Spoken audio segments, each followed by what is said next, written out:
ગુનાહિત કૃત્ય કરનારાઓ સામે કડક કાર્યવાહી કરવાની જવાબદારી આમ તો પોલીસની હોય છે, પરંતુ અનેક બાબતોમાં પોલીસને એવા લોકો મદદ કરતા હોય છે કે જે આવા ક્ષેત્રમાં એક્સપર્ટ હોય છે. દરેક ઘટનામાં મોટા ભાગના કિસ્સાઓમાં આરોપીઓ ભાગી જતા હોય છે, ત્યારે તેમને કેવી રીતે પકડવા તે પોલીસ માટે સૌથી મોટી ચેલેન્જ હોય છે. આવી ઘટનાઓમાં પોલીસ સ્ક્રેચ બનાવીને આરોપીને પકડવાના પ્રયાસ કરે છે. મોટાભાગના કિસ્સાઓમાં સ્ક્રેચને આધારે આરોપીને પકડવામાં પોલીસને સફળતા મળતી હોય છે. હાલમાં જ અમદાવાદમાં બનેલી વિદ્યાર્થીની હત્યાની ઘટનામાં સ્ક્રેચના આધારે જ સરખેજ પોલીસના પોલીસકર્મીને પકડવામાં આવ્યો હતો. ત્યારે સવાલ એ છે કે આ સ્ક્રેચ કોણ બનાવે છે? સુરતના દીપેન જગીવાલા ગુજરાત પોલીસના અધિકૃત સ્ક્રેચ આર્ટિસ્ટ છે. તેઓ છેલ્લા અનેક વર્ષોથી ગુજરાત પોલીસને અલગ અલગ ગુનાઓમાં આરોપીને પકડવા માટે સ્ક્રેચ બનાવવામાં મદદ કરે છે. તેમણે અનેક સ્ક્રેચ ગુજરાત પોલીસ માટે બનાવ્યા છે. આ ઉપરાંત ટેકનિકલ રીતે પણ તેઓ પોલીસને મદદ કરે છે.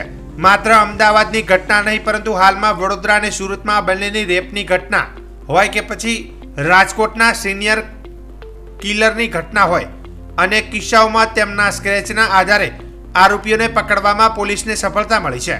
માત્ર ગુજરાત જ નહીં, પરંતુ બીજા રાજ્યોમાં પણ તેઓએ પોતાની આંખ હસ્તકળાની સેવા આપી રહ્યા છે અને આરોપીઓને પાંજરે પૂરવામાં પોલીસને મદદ કરી રહ્યા છે. હું દીપેન જગીવાલા લગભગ પોલીસ ડિપાર્ટમેન્ટ સાથે છેલ્લા 22 વર્ષથી સ્કેચ બનાવી રહ્યો છું. હાલમાં ગત 10 તારીખે બોપલ પોલીસ સ્ટેશનની હદમાં એક મર્ડરની ઘટના બની હતી. તે અંગે 11 તારીખે બોપલ પીઆઈનો મારી પર ફોન આવ્યો હતો કે અમારા ત્યાં એક ચકચારી મર્ડર કેસ થયો છે ને એના અંગે સ્કેચ બનાવવાનો, તાત્કાલિક સ્કેચ બનાવવાનો છે. હું સુરતમાં હોવાથી તાત્કાલિક તો ત્યાં પહોંચવું શક્ય ન હતું, તેથી મેં ઓનલાઈન બનાવવાની વાત કરી. પણ ટેકનિકલ કારણોસર ઓનલાઈન કોઈક હિસાબે કોમ્પ્યુટર પણ ત્યાં અટેચ ન થતું હતું. તેથી મેં વોટ્સએપ વિડીયો કોલ તેમની પાસે કરાવ્યો અને વોટ્સએપ વિડીયો કોલની ઉપર જ મેં ફરિયાદી એટલે સાક્ષી જે હતા તેની પૂછપરછ કરીને એક સ્કેચ બનાવ્યો હતો, જે અંગે લગભગ મને 40 થી 45 મિનિટ જેવો સમય લાગ્યો ને આખરે સ્કેચ તૈયાર થયો. તે આપ સમક્ષ છે કે આ સ્કેચ છે ને આ આરોપીનો જે પકડાયો ત્યાર પછી આરોપીનો મૂળ ફોટો છે. પોલીસને સ્કેચ દ્વારા જાણવા મળ્યું કે તે સરખેજ પોલીસ સ્ટેશનના એક પોલીસ કર્મી જે છે તેનો ચહેરો આ સ્કેચ સાથે મળતો આવે છે ને એના આધારે તેઓ આ કેસની કડી બધી એકત્ર કરીને આરોપી સુધી પહોંચી શક્યા છે.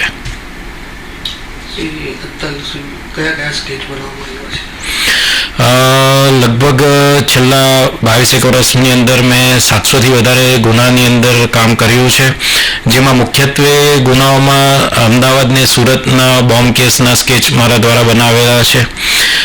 લગભગ 20 થી 25થી વધુ પોક્સો અને દુષ્કર્મના કેસો, જેમ કે જેની અંદર સુરત, વડોદરા, જામનગર, ભાવનગરના ચકચારી પોક્સો તેમજ દુષ્કર્મના કેસોની અંદર મારા દ્વારા સ્કેચ બનાવેલા છે.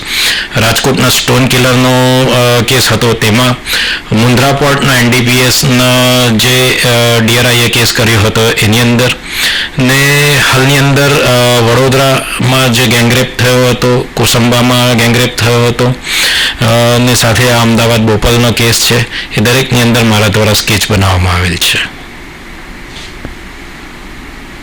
હાલમાં સુરતની અંદર સાયબર ક્રાઇમ અને ડિજિટલ અરેસ્ટ માટેના ગુનાની અંદર જે આરોપીને અરેસ્ટ કરેલા, જેમાં ઇન્ટરનેશનલ આરોપીઓ હોવાથી એના સ્કેચ પણ મારા દ્વારા બનાવવામાં આવેલ છે.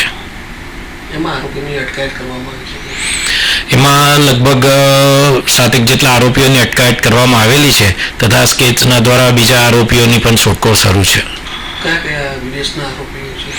લગભગ બધા દુબઈના આરોપી છે અને દુબઈની સાથે ચાઇનાની ગેંગ પણ કનેક્ટેડ છે.